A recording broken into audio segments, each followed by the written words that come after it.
আমাদের যে ব্যবসাটা, আমাদের ব্যবসাটার মূল ব্যবসা যেটা, এটা আসলে এখনো কোনো রকম কোনো আম আমি বলব যে টাইপের ভিতরে পড়ে না আমাদের দেশে ব্যবসা করার জন্য। সো এটার কোনো ভ্যালুয়েশন উঠানো আসলে পসিবল না।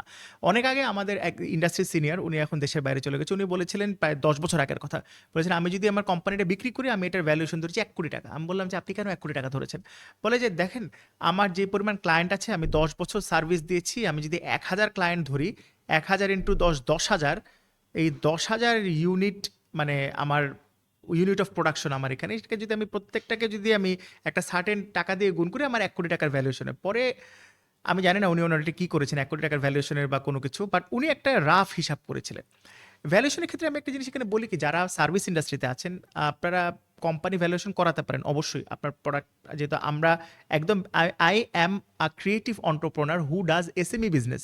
দেয়ার are people who does startups and other stuffs, ওনাদের ক্যালকুলেশন আলাদা। ভ্যালুয়েশনটা আপনার প্রোডাক্ট বা সার্ভিসের উঠানোর পাশাপাশি আপনার নিজেরটা উঠান।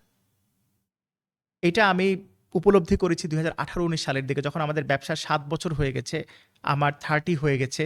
তখন আমি নিজেকে প্রশ্ন করেছি যে, আচ্ছা, এই ব্যবসা যদি চলে যায়, তখন আমিনুর রহমান তোমার কি হবে?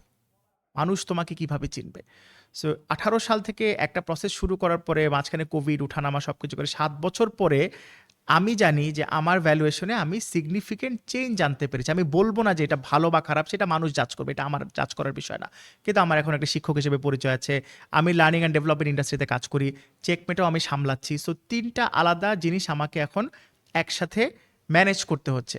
সো কোম্পানি ভ্যালুয়েশন বা আমার এই ব্যবসা আসলে কত বড় বা কি, এর থেকে বেশি আমি বিশ্বাস করি বাংলাদেশের এন্টারপ্রেনারদের পার্সোনাল ব্র্যান্ডিং এবং সেলফ ডেভেলপমেন্ট খুব দরকার।